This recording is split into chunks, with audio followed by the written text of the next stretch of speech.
নমস্কার, রান্নাবাটি চ্যানেলে সকলকে স্বাগত। আজকে তোমাদের সাথে সম্পূর্ণ নিরামিষভাবে ডালিয়ার খিচুড়ির রেসিপি শেয়ার করছি। উপোসের দিনে যেটা খেতে খুবই ভালো লাগবে। প্রথমেই দেখো, সোনা মুগ ডাল শুকনো খোলাতে ভালো করে লাল করে ভেজে নেব, যাতে মুগ ডাল থেকে সুন্দর একটা সুগন্ধ বেরোয়। আমি এখানে হাফ কাপ সোনা মুগ ডাল নিয়েছিলাম, সেটা ভালো করে ভাজা হয়ে যাওয়ার পর 1 কাপ মতো ডালিয়াও ভালো করে একটু ভেজে নেব, তাহলে খেতে বেশি সুন্দর লাগে। ভালো করে ভাজা হয়ে গেলে ডালিয়া আর ডালটা ধুয়ে নেব। তারপর কড়ার মধ্যে সর্ষের তেল গরম করে, অবশ্যই আমরা এটা সর্ষের তেলে রান্না করব, তাহলে খেতে বেশি ভালো হবে। এবার শীতকালীন বেশ কিছু সবজি আমি এখানে নিয়েছি। এখন তো সারা বছরই ফুলকপি, গাজর সবই পাওয়া যায়।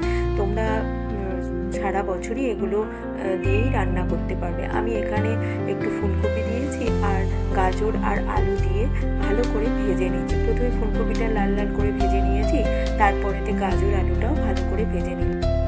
এবার কড়াইতে সর্ষের তেল আরও একটু দিয়ে সেটা গরম হলে ফোড়ন দিয়ে দিলাম গোটা জিরে, সঙ্গে একটু তেজপাতা, শুকনো লঙ্কা আর একটু গোটা গরম মশলা। তারপরে দিয়ে দিলাম আদা আর টমেটো আর গোটা জিরে একসাথে বেটে নিয়েছিলাম, সেটাই দিয়ে দিলাম। সেটা দিয়ে ভালো করে ভাজা ভাজা করে নেব। প্রথমে টমেটো আদাটা যখন ভাজা ভাজা হয়ে যাবে, তখন তার মধ্যে আমরা স্বাদ মতো হলুদ আর ধনে গুঁড়ো দিয়ে দেবো। সঙ্গে দেবো একটু ভাজা জিরের গুঁড়ো, যেটা দিলে খেতে খুবই সুস্বাদু হবে।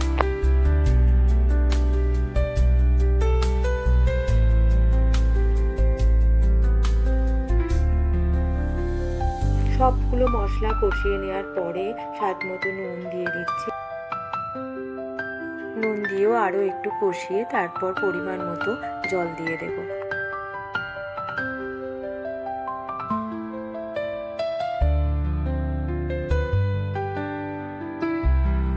জল দিয়ে আরও একটু কষিয়ে তারপর স্বাদ মতো একটু চিনি দিয়ে দেব। ভালো লাগে খেতে একটু চিনি দিলে, তার জন্য দিয়ে আরও একটু কষানোর পর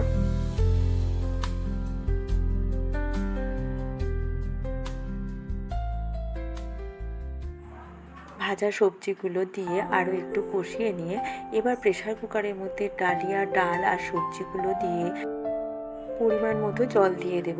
ডালিয়া আর ডালের পরিমাণটা আমার টোটাল ছিল 1.5 কাপ, তাই তার সেই মতো আমি এখানে 3 কাপ প্রথমে জল দিয়েছিলাম।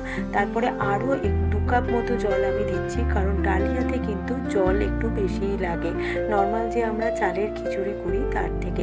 আর একটু কাঁচা লঙ্কাও দিয়ে দিলাম। তারপর 3টে হুইসেল দিলেই একদম সুন্দরভাবে নরম সুস্বাদু ডালিয়ার খিচুড়ি তৈরি হয়ে যাবে। সব শেষে অল্প ঘি দিয়ে পরিবেশন করো, সঙ্গে যদি একটু বেগুন ভাজা থাকে তবে তো জমে যাবে।